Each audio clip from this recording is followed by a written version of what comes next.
We had a McDonald's next to the stadium where we live, and we always go to the back door and knock the door.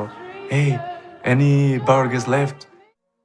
সাফল্য নামক অধরা বস্তুটা পেয়েই অনেকে ভুলে যান অতীতে কাছে থাকা মানুষগুলোর কথা। নিজের কঠিন সময়ে কারা পাশে ছিল আর কারাই বা সাহায্যের হাত বাড়িয়ে দিয়েছে তা যেন মনেই থাকে না। অথচ ক্রিস্টিয়ানো রোনালদো এক ব্যতিক্রমী নজির রেখেছেন বিশ্ববাসীর কাছে। তার কৈশোরের চরম দারিদ্রতায় ম্যাকডোনাল্ডের এক কর্মী প্রতি রাতে তাকে খাওয়াতেন। সেই কর্মীর খোঁজ করতে দুনিয়া ওলটপালট করেছেন CR7। পৃথিবীর অন্যতম বড় তারকা এবং হাজার হাজার কোটি টাকার মালিক হয়েও রোনালদোর নিজের কাছে নিজেকে পরিপূর্ণ মনে হয়নি। নিজের ভেতরে কাজ করেছে সেই কর্মীকে প্রতিদান দেওয়ার কথা, কিন্তু চাইলেই সহজে ভুলে যেতে পারতেন এতদিন আগের কথা। কিন্তু CR7 তা ভুলেননি। সেই কর্মীকে প্রতিদান দেওয়ার জন্য খুঁজে বের করেছেন অনেক প্রচেষ্টার পরে। আর কৈশোরের সেই দিনের প্রতিদান হিসেবে যা করেছেন তা প্রশংসায় ভাসিয়েছে পর্তুগিজ সুপারস্টারকে। মালিক ছেলে থেকে ফুটবলের গোল্ডেন বয় হয়েছেন ক্রিস্টিয়ানো রোনালদো। বছরের পর বছর যুগ পেরিয়ে শাসন করে চলেছেন ফুটবল বিশ্ব। মিলেছে ইতিহাসের সেরাদের একজন হিসেবে স্বীকৃতিও।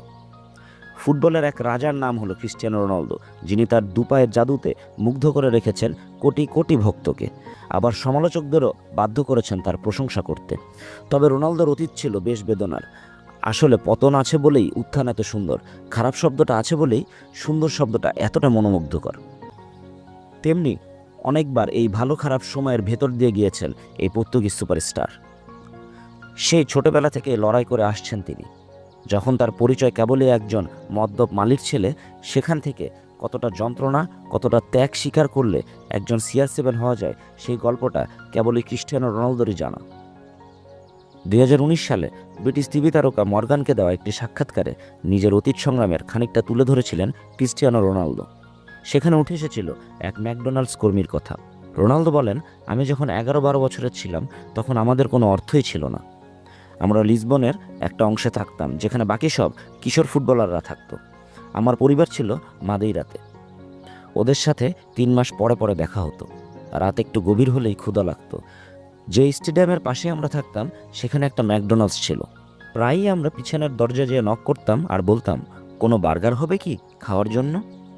সেখানে অ্যাডনা ও আরও 2জন মেয়ে ছিল যাদের মমতা ছিল অবিশ্বাস্য। তখন অ্যাডনা ক্ষুধার্ত রোনালদোকে চেষ্টা করতেন কিছু খেতে দিতে।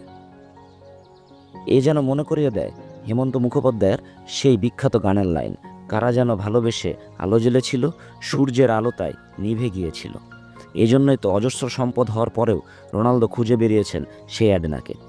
রোনালদো অ্যাডনাকে গিফট করেছেন পর্তুগালের সবচেয়ে বড় রেস্টুরেন্ট।